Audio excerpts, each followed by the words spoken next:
Boa noite, meus amigos, como é que estão vocês? Porra. Rodrigo falando. Estamos com o Cronos com 24.226 quilômetros. Consumo médio de etanol na cidade 4,9 km por litro do último tanque. E agora vamos para Peruíbe. Vamos primeiro para Bertioga e depois, mais tarde, eu vou para Peruíbe. A viagem inteira é de São Paulo para Bertioga, de Bertioga para Peruíbe. Falar um pouquinho do comportamento do Cronos sem cinto de segurança. Falar um pouquinho do comportamento do Cronos na estrada. É que eu vou ter que pegar um negócio no HB20, deixa eu ver se... Vamos lá. Vamos lá, peraí. Vou ter que pegar um óculos meu no HB20. E aí vamos fazer aqueles bons vídeos lá no litoral, curtindo um pouquinho o litoral para descansar pelo menos 2 dias, para ver se eu volto, minha cara volta ao normal, descansar um pouco. Exaustão profunda nos últimos dias aí, bem difíceis de trabalho, de um monte de problemas para resolver, problemas pessoais. E agora vai, se Deus quiser, tudo entrar nos eixos. Vamos lá, peraí. E hoje também, no decorrer da estrada, vai ser o dia do juízo final. Afinal, vamos completar 24.326 quilômetros.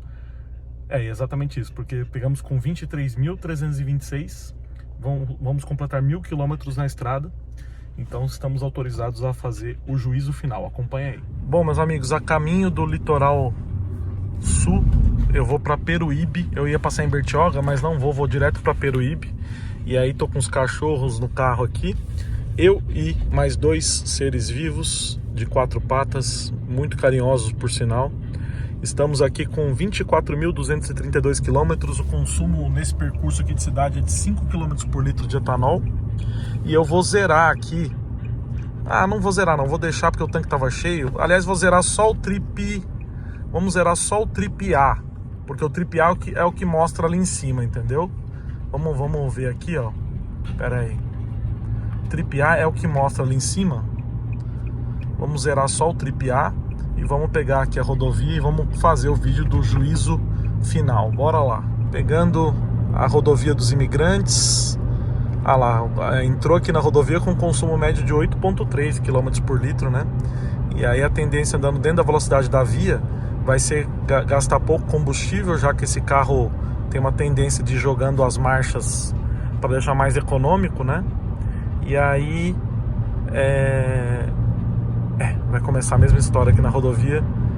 Eu ia tentar andar mais tranquilo, mas o problema é que as pessoas engripam muito o trânsito, né? Mas eu não vou correr muito, vou andar no máximo a 130, 140 e vamos nos falando aqui, né? Mas vamos começar aqui com o Cronos Precision 1.8 2021. Meus amigos, eu esperava mais do Cronos. Vamos começar a falar da iluminação dos faróis. Bom, na categoria os faróis dele são os melhores, porque eles têm corpo duplo, né? Tem uma lâmpada independente para o farol baixo e farol alto. E não bastasse isso, realmente eles iluminam muito bem. Eles iluminam bem, vocês podem observar aí em todo o trajeto que nós fizemos, ó, eles iluminam bem. Iluminam bem, são suficientes para o carro, assim. Só por eles eu aplicaria uma nota 8,5. Lembrando que os concorrentes, o cara já ia entrar na minha frente. Lembrando que os concorrentes, eles têm a lâmpada, o Onix Plus, ele tem uma lâmpada para o baixo e para o alto, né? Monoparábola, a mesma coisa o HB20 e tal. Então são coisas do século passado e a Fiat não esqueceu aqui de colocar um bom farol de corpo duplo, né? Tem LEDs também, guias de LED para luz de posição, não são DRLs, ou seja, quando você dá partida no carro, eles não acendem, nada acende na frente. Só quando você liga a lanterna, que é a luz de posição, que os LEDs acendem. Depois, quando você liga os faróis baixos, eles continuam acesos, né? Os LEDs continuam acesos. Então, Eu acho que nós vamos pegar trânsito, eu acho. E acho que nós vamos pegar um bom trânsito aí pela frente. E aí Bom, tô tentando prestar atenção aqui. Bom, agora um capítulo à parte seria o motor, né? Motor e-torque 1.8, 139 cavalos, acoplado a uma transmissão de 6 velocidades. Vocês já estão cansados de saber aí. E eu achando aqui que eu ia realmente ter uma surpresa positiva com esse carro, né, em relação ao motor, porque eu já achava, sempre fui um defensor do Renegade e-torque, achava que andava bem e tal, que era bom. E aí falei, puxa, eu vou pegar o Cronos 1.8, eu já tinha tido uma experiência com o Cronos Drive 2022 e também com o Cronos S-Design, que vocês acompanharam no canal. Falei, puxa, o Cronos Precision 1.8 deve ser maravilhoso, ele deve andar muito bem na estrada, na cidade, aquele motor deve ser realmente um canhãozinho pro carro, né? Porque é um carro leve, né? Falei, no Renegade não anda, mas esse motor inclusive equipou outras versões até esportivas da Fiat, né? Então eu falei, ele deve ser um canhão. Aí eu peguei o carro, me surpreendi negativamente com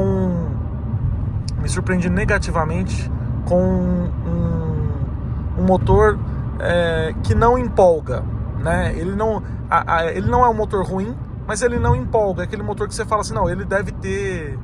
Ele não tem 139 cavalos. Você só percebe que ele tem 139 cavalos se você pisar muito, mas esticar além da conta, mais de 4.500 giros tal, o que vai fazer com que o barulho do motor invada completamente a carroceria aqui, né?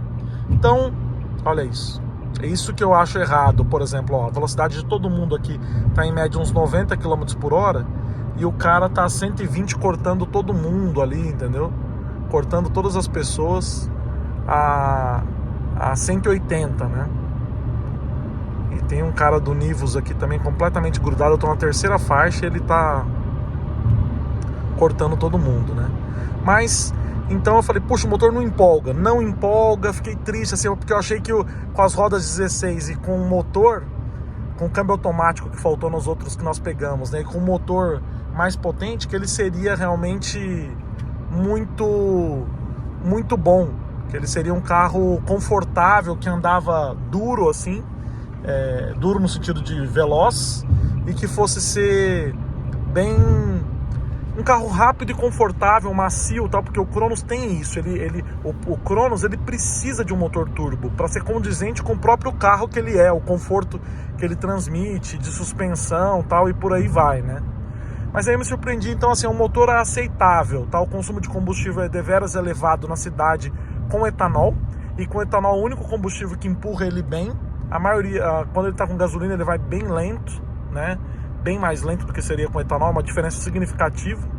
Mas com etanol que ele vai bem. Então com etanol consome muito, com gasolina consome pouco. É mais ou menos o que acontece no HB20 1.6, né? É muito diferente a questão do consumo na gasolina e no etanol, e o desempenho também do carro é bem diferente entre uma situação e outra, né? Então o motor não surpreendeu. Pelo motor eu aplicaria uma nota 6. Veja bem, até no Renegade eu apliquei mais, porque lá são quase 1.600 quilos. Aqui, um sedã mais leve, eu achei que ele fosse desenvolver bem, mas não desenvolveu. Ele melhorou com o teste aqui, depois dos aceleros que nós demos aqui, ele realmente melhorou, mas ainda deixa a desejar. Eu quero testar a versão 1.3 CVT para ver se o câmbio CVT empurra melhor o modelo, assim.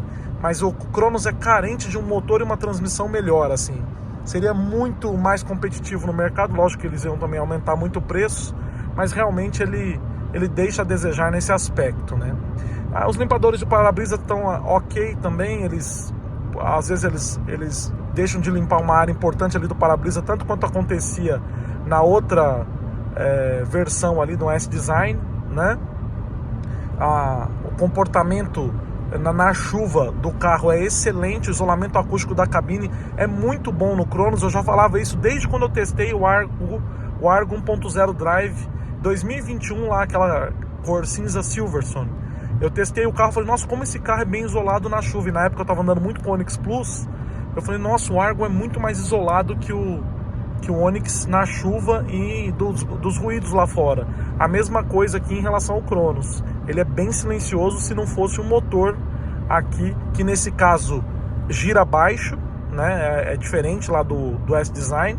Ele gira baixo, o motor não gira tão alto, mas ele realmente deixa a desejar só na questão do barulho do motor aqui para dentro da cabine. O restante, o carro é extremamente silencioso. É silencioso na chuva, é silencioso em velocidades moderadas, né? Então eu gostei da carroceria, do isolamento da carroceria aqui em relação a todos os carros da categoria, né? Então ele é realmente um carro silencioso, né? Bom, o cluster aqui, o painel, vocês já estão cansados de saber, porque já acompanha a linha aqui desde 2017. Eu acho extremamente bonito, funcional, eles têm muitos recursos aqui. Então o multimídia é legal, apesar de ser pequenininho, ele é muito legal de usar, fácil de usar também. O ar-condicionado congela o carro. Essa versão tem um ar digital, que vocês viram durante todo o teste. O ar-condicionado é muito bom também. Bom, a questão da visibilidade, vocês já estão cansados de saber do que eu acho dos retrovisores, que são esse bojo maior do retrovisor, dá uma visibilidade muito boa. Apesar de ser sedã, a visibilidade traseira é excelente. Estou vendo aqui tudo que está acontecendo lá atrás, o tamanho do retrovisor. Os bancos poderiam ser mais envolventes, um pouco mais confortáveis, com um tecido um pouco mais áspero. O tecido é tão liso do banco que às vezes numa descida assim, você fica meio que escorregando do banco, né? Então isso que eu não acho legal, assim. Tem apoio de braço aqui central também, tem USB dianteiro e traseiro. Esse aqui só tem um porta-copos, porque ele numa versão automática só tem um porta-copos. Na versão manual tem 2 porta-copos, aqui é justamente para caber o câmbio, né? Retrovisores, vidro elétrico nas 4 portas. Esse aqui tem regulagem de altura e profundidade do volante, mas a profundidade é bem pouquinha, não é tão legal. Você continua sem achar uma boa posição de dirigir se você estiver ali acima de 1,80 m. O que mais? Os freios são, como eu sempre digo, Fiat, né? Que você freia, ele freia demais às vezes, exagera um pouco na frenagem ali, não são tão bem modulados. Mas é um carro confortável e o preço dele hoje está bem aquém dos concorrentes, né? Bem diferente dos concorrentes, então não tem como a gente questionar muito, né? Ele é realmente defasado tecnologicamente em relação aos concorrentes, porém o preço dele é muito menor. Então eu tenho que avaliar isso aqui, né? Eu tenho que avaliar essa questão aqui justamente para fazer um melhor juízo final do carro, né? Eu gosto muito do comportamento da suspensão, falei isso, a suspensão é macia, pena que ela não tem um bom peso do volante em linhas retas, como eu sempre digo. Aqui na versão 16, com roda 16, ele é um pouco melhor, né? Ele fica nessa velocidade, por exemplo, ele está pregado no chão só a partir dos 120, 130, que ele começa a ter o comportamento que o outro tinha 90 a 100 km por hora já, né? Então aqui não, aqui ele demora um pouquinho para você sentir aquela influência, aquela flutuação do carro, né? Que ele vai bem, né? Então o espaço do carro é excelente. Então eu tenho 1,85 m, alguém senta aqui no banco de trás tranquilo, sem ficar apertado, as pernas vão bem confortáveis ali. 5 a bordo, 4 a bordo vão com conforto, vai mais uma pessoa pequena ali no meio igualmente com conforto. O porta-malas é gigantesco, é muito grande, tem uma mala lá enorme no porta-malas, né? Muito grande, e não está ocupando absolutamente nada do porta-malas. Tem um cobertor lá também, umas outras mochilas. Bem tranquilo, realmente estou gostando. O espaço interno é um ponto muito positivo do Cronos. Então se você quer espaço e não tem condições de comprar um Virtus, que é muito mais caro, entre os concorrentes o Cronos eu acho que é o melhor, pessoal, que eu tenha me recordado assim, né? Lembrando que apesar do banco dele ser ruim, ainda pensando nos concorrentes diretos deles, o do Onix Plus é muito pior da questão da posição de dirigir. Talvez o do HB20 seja bem melhor nesse aspecto, né? Então eu tenho que lembrar sempre dessas condições aqui, dessas questões, para não esquecer do momento do juízo final, né? Mas eu realmente estou surpreso com um bom conjunto do Cronos. Melhorou muito a questão do câmbio automático aqui, a questão do conforto, que vocês sabiam que eu estava reclamando lá no Cronos S-Design. Melhorou muito a questão do isolamento acústico, isso é notório aqui, é só vocês observarem o barulho do motor está totalmente apagado aqui. Vocês sabem o quanto aquilo me incomodou no Cronos S-Design, aquele motor roncando o tempo todo na carroceria aqui, ressoando, né? Fazendo aquele barulho, aquele assobio ali é muito ruim. Aqui não, aqui ele vai com conforto. E olha só, andando em velocidades moderadas aqui, ó, como vocês sabem que eu fiz o teste lá, ó, 14,4 km por litro de etanol, né? Então esse carro tem chave presencial, tem abertura Easy Entry, né? Ele tem botão de partida também, ele tem faróis de neblina, rodas 16 diamantadas. Ó, o cara me fechou que não deu seta, não faz nada. Rodas 16 diamantadas. Ele tem uns frisos cromados bem bonitos. Ele é mais bonito que a versão Drive, né? Bem mais equipado do que a versão Drive. Mas nessa época aqui, nessa época não, talvez no começo lá, o Cronos Precision tinha, em 2017 e 2018, tinha a oportunidade de vir com roda 17, rebatimento no retrovisor. Eu não sei se em 2021 ele tinha esses equipamentos opcionais ainda, se mantiveram isso aí, né? Mas eu lembro que os primeiros Cronos vieram muito completos, só que era assim, o Cronos mais completo custava 60 mil, sei lá, com todos os opcionais custava quase 15 mil a mais, porque tinha muitos opcionais disponíveis, né? A Fiat tinha essa mania de colocar muitos opcionais. E eu não sei se em 2021 o Precision já tinha essa lista grande de equipamentos, né? Mas eu gostei do carro, eu gostei, achei muito melhor do que o S-Design, né? Não pela questão dos equipamentos em si, mas pela questão do conforto de andar. Eu senti um pouco de desconforto andando no S-Design, realmente em razão do câmbio de 5 marchas. E aqui, por exemplo, a 100 km por hora, ele já estava, eu acho, que a mais de... O contageiro já estava mais de... A 110 ele já estava ultrapassando os 3.200 giros, né? Aqui não, ó. A 120 ele está caminhando ali próximo dos 2.500 giros. Já começa a invadir um pouquinho, mas nada considerável, bem tranquilo, né?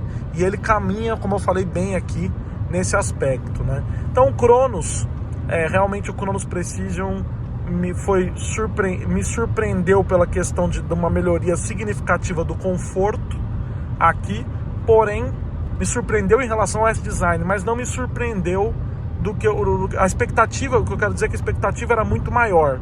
Eu tinha muito mais expectativa de que ele fosse um carro bem pregado no chão com as rodas 16, fosse aquele sedã bem gostoso de dirigir, pregado no asfalto, e que tivesse um bom desempenho com e-torque, um desempenho bem... Uma transmissão mais casada assim com o carro, que fosse suficiente para deixar ele andando em velocidades elevadas e fazer curvas com conforto. Não foi bem isso que aconteceu, tá? Foi uma impressão um pouco diferente da que eu tive, né? Não foi uma evolução tão grande, mas de forma alguma eu poderia considerar ele similar ao S-Design, até porque nos testes de consumo que nós fizemos aqui, ele não foi muito diferente, exceto pelo consumo com etanol na cidade, tá? Aí sim a diferença é astronômica, aí é muito diferente. O S-Design na cidade com etanol, ele fazia por volta de 7,5, 8, né? E esse aqui, em muitos momentos, aí chegou a fazer 4,5, 5, né? Agora, com gasolina, a situação não foi muito diferente com os dois, e com etanol, na cidade eu digo, e com etanol também não foi muito diferente na estrada. Um fez 15 km por litro, se não me engano, o outro fez 15, foi o S-Design 1.3, e esse aqui fez 14.1. Na gasolina o S-Design fez 20.9 no nosso circuito programado de testes, esse aqui fez 18 ponto alguma coisa, que eu não me recordo bem. Bom, mas creio que tenha tirado as dúvidas aí da maioria das pessoas. Eu acho que ficou a questão mesmo, eu acho que todo mundo que estava imaginando como eu que o Precision ia ser realmente muito mais top, assim, um carro mais colado no chão, que andasse melhor, tal, um carro mais presença de asfalto. Não sei explicar direito para vocês, mas ele é um pouco melhor só que o S-Design. Ele é um pouco melhor, não é significativo, assim, não é uma questão muito significativa de conforto, assim, né? De conforto e de velocidade, assim, de sensação de carro na mão, né? Talvez com as rodas 17 melhore um pouco. Bom, vamos à nota então. Que nota eu atribuiria ao Cronos Precision, né? Eu vou atribuir a nota para ele, pessoal, 8,5, porque eu não poderia atribuir nota mais baixa do que o S-Design de jeito nenhum, né? Porque ele é realmente muito melhor e mais confortável de dirigir do que o S-Design. Então vou atribuir uma nota 8,5, seja também por essas questões que eu te falei de mercado, né, dele, que eu não posso esperar tanto dele assim, porque nessa época aqui talvez ele era um bom concorrente, hoje ele está um pouco defasado em si, mas eu gostei do carro, São alguns pontos chaves do carro. A parte estética dele é muito bonita, é um dos sedãs mais bonitos que eu acho. Um segundo ponto muito positivo dele, o silêncio a bordo, especialmente da carroceria do mundo lá fora. Um outro ponto muito positivo, o ângulo de abertura das portas e o espaço interno do carro são questões que chamam a atenção assim, para você realmente escolher o carro. Mais um ponto positivo que me faz dar essa nota: o ar-condicionado congela. Nível de equipamentos de série, outro ponto positivo, e a suspensão que aguenta todas as pancadas e as paradas. Bom, espero que vocês tenham gostado aí. Acompanhe a playlist, se inscrevam no canal, deixa aí o like, dá essa força aí para fomentar. Eu sei que eu tô tentando fazer as coisas andarem um pouco mais rápidas aí, para os testes ficarem um pouco mais dinâmicos, mas nem sempre eu consigo fazer como eu gostaria de oferecer para vocês. Muito obrigado pela audiência. Esse foi o teste com Cronos Precision 1.8 automático de 6 marchas 2021. Estamos concluindo mais um teste de 1000 km. Muito obrigado. Até nosso próximo teste. Fui!